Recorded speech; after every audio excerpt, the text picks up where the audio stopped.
16 मार्च को राज्यसभा की 11 सीटों पर चुनाव हुआ। देर रात तक इसके नतीजे भी सामने आ गए। एनडीए ने प्रचंड जीत हासिल की, हालांकि बम्पर जीत के बावजूद सरकार घिर गई। आरोप है कि सरकार ने विपक्षी विधायकों को पैसों का लालच देकर क्रॉस वोटिंग कराई है। ये मामला सामने आने के बाद एक तरफ तो विपक्ष ने चुनाव आयोग से बड़ी मांग की है, तो दूसरी तरफ अपनी ही पार्टी के विधायकों पर कड़ा एक्शन भी लिया है। क्या है पूरा मामला, देखिए इस रिपोर्ट में। 16 मार्च को राज्यसभा की 11 सीटों पर चुनाव के लिए वोटिंग हुई। रात 1:30 बजे तक चली काउंटिंग के बाद सभी सीटों के नतीजे सामने आए। 11 में से 9 सीटें बीजेपी के खाते में गई, जबकि एक सीट कांग्रेस और एक सीट बीजेडी यानी बिजू जनता दल के खाते में गई है। राज्यवार सीटों की बात करें तो बिहार की सभी 5 सीटों पर एनडीए प्रत्याशी विजयी रहे। ओडिशा की 4 सीटों में से 3 एनडीए और एक बीजेड उम्मीदवार ने जीती। हरियाणा की 2 सीटों में से एक पर बीजेपी और एक पर कांग्रेस ने जीत दर्ज की।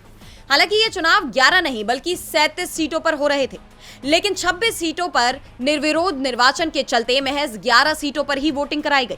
वहीं नतीजे आने के बाद सियासत गर्मा गई है। विपक्ष का आरोप है कि हॉर्स ट्रेडिंग के जरिए एनडीए को जीत मिली है। आपको याद होगा कि चुनाव से पहले ही कर्नाटक के उप मुख्यमंत्री डीके शिवकुमार ने यह दावा किया था कि बीजेपी से जुड़े हुए लोगों ने ओडिशा कांग्रेस के विधायकों को 5-5 करोड़ रुपए देकर क्रॉस वोटिंग करने को कहा था।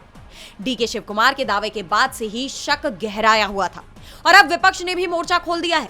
हरियाणा की राज्यसभा सीटों को लेकर कांग्रेस अध्यक्ष मल्लिकार्जुन खड़गे ने चुनाव आयोग को चिट्ठी लिखी, जिसमें उन्होंने मांग की कि हरियाणा में तुरंत दखल देकर चुनाव प्रक्रिया को शुरू कराया जाए। यही नहीं, कांग्रेस नेता सैयद नसीर हुसैन ने तो सीधे चुनाव आयोग से सीसीटीवी फुटेज की ही मांग कर दी। हम चाहते हैं कि हमारा एक भी वोट डिस्क्वालीफाई ना हो। हम एक भी वोट नहीं चाहते कि हमारा डिस्क्वालीफाई हो। इसीलिए हम लोगों ने चीफ इलेक्शन कमिश्नर को हम लोगों ने अपील की है कि वो प्रॉपर प्रोसीजर फॉलो करें और तहकीकात करें।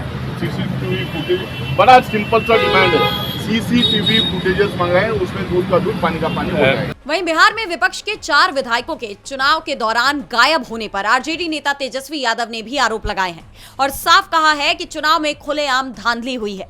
विपक्ष ने सिर्फ सरकार को घेरने का ही काम नहीं किया, बल्कि अपनी पार्टी के विधायकों पर भी एक्शन लिया है। राज्यसभा चुनाव में क्रॉस वोटिंग के कारण ओडिशा कांग्रेस ने कड़ा कदम उठाया है। पार्टी ने 3 विधायकों सोफिया फिरदौस, रमेश जेना और दाशरथी गमांग को निलंबित कर दिया है, जबकि गिरबाला बेहरा को पार्टी से निष्कासित कर दिया गया। जिसके बाद राज्यसभा चुनाव की जीत के जश्न में डूबा एनडीए सवालों के घेरे में आ गया है। डीबी लाइव की रिपोर्ट।